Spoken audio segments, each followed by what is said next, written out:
Dando continuidade, então, falando ainda sobre as usinas, a quarta maior que a gente tem é Tucuruí, que é no Tocantins, que ela tem uma capacidade de 8.370 megawatts. Ela foi construída em 1974, tá? E ela está localizada no Rio Tocantins, no município que dá nome à usina, né? Que é Tucuruí. A princípio, ela foi inaugurada com a capacidade de 4.000 megawatts, mas em 2010 ela foi ampliada, então a gente já tem uma capacidade que mais que dobrou, né, a capacidade inicial. A quinta maior é Santo Antônio, que fica em Rondônia, tem a capacidade de 3.300 megawatts, é localizada lá em Porto Velho, né, capital do estado, e está no Rio Madeira. Então, gera ali energia elétrica com a potência de 71,6 megawatts através de 50 turbinas bulbo. Depois a gente, na próxima aula, vai falar um pouquinho sobre essas questões de turbinas, tipos de turbinas, tá? Para conhecimento. A sexta é a Ilha Solteira, que fica em São Paulo, tem a capacidade de 3.444 megawatts. Ela é a maior usina do Brasil, né? A sexta maior usina do Brasil e é a maior do estado de São Paulo, tá? E é um conjunto com a usina hidrelétrica em Engenho Souza Dias, que forma o sexto maior complexo hidrelétrico do mundo, tá? Também fica no Rio Paraná, entre as cidades Selvíria, lá no Mato Grosso do Sul, e Ilha Solteira, em São Paulo, tá?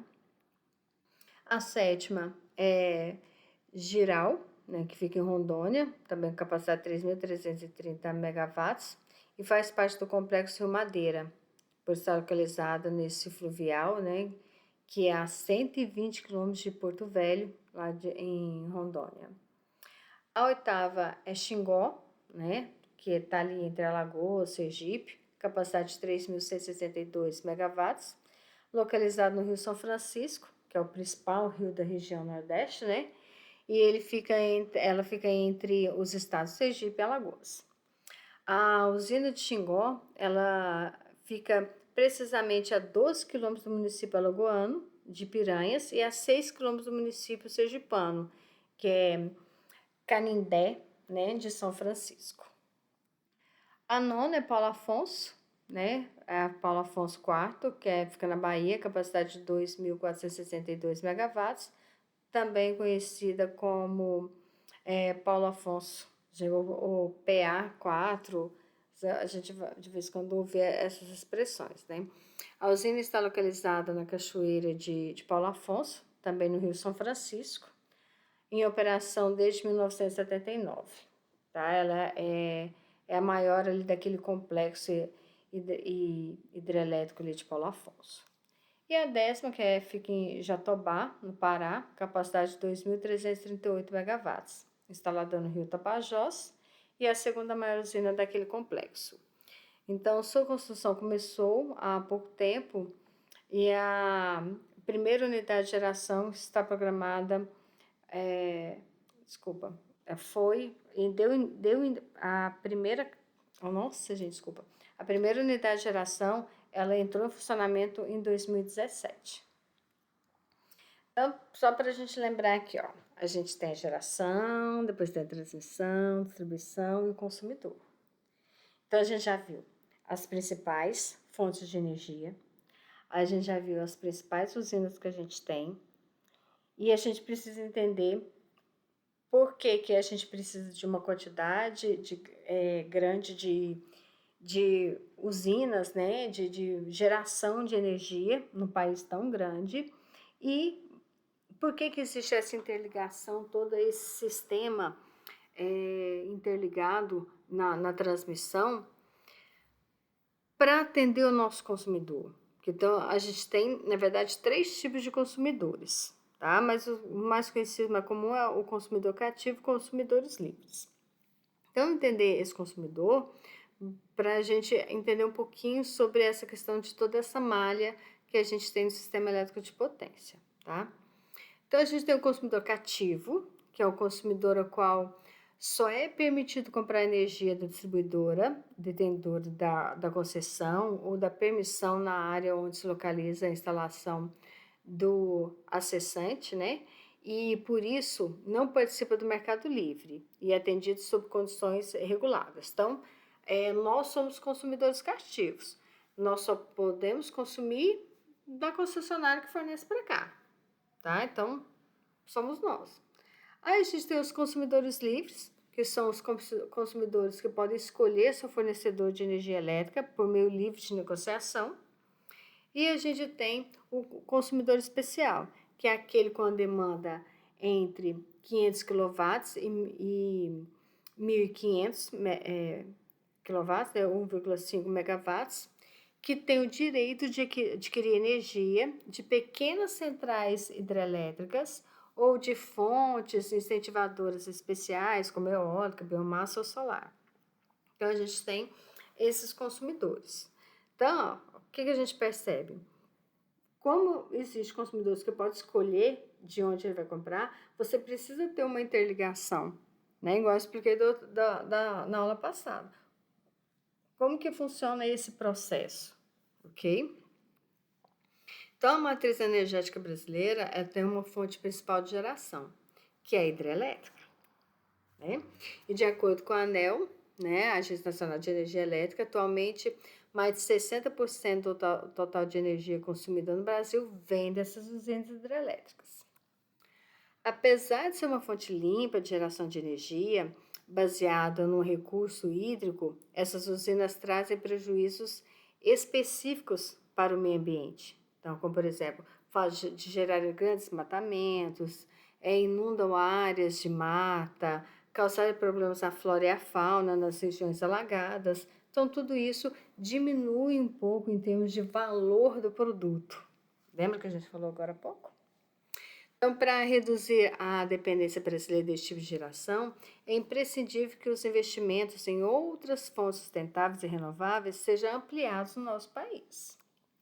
Então, alternativa de geração hídrica de energia, né?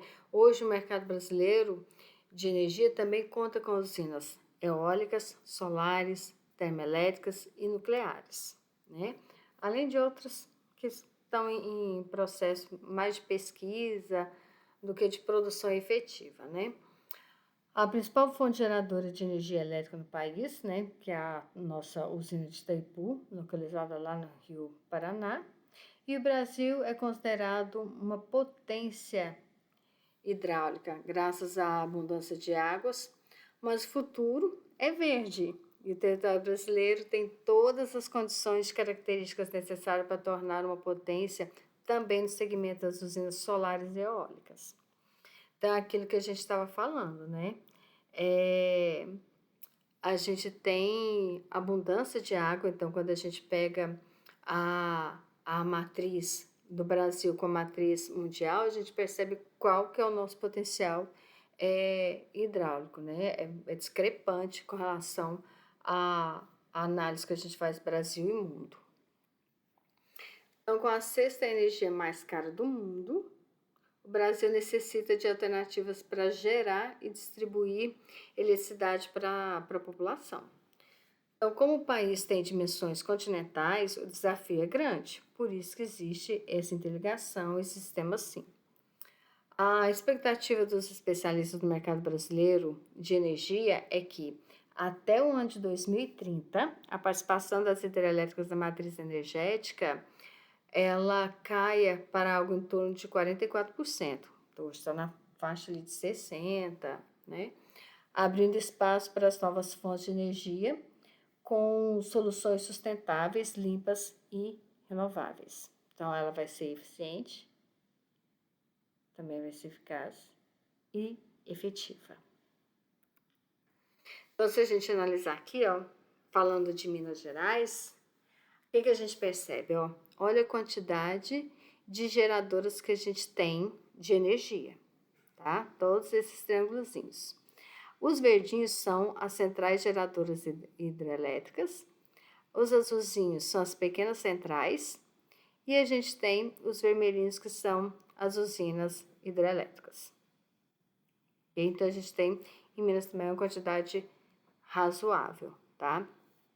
Eu tirei do Atlas Geoambiental de Minas Gerais. Aqui, ó, ainda falando da capacidade do Estado, a gente tem 885 empreendimentos. Então, se contar aqui, ó, 1, 2, 3, 4, 5, 6, 7, 8, 9, 10, 11, 12, deu um total de 885 empreendimentos.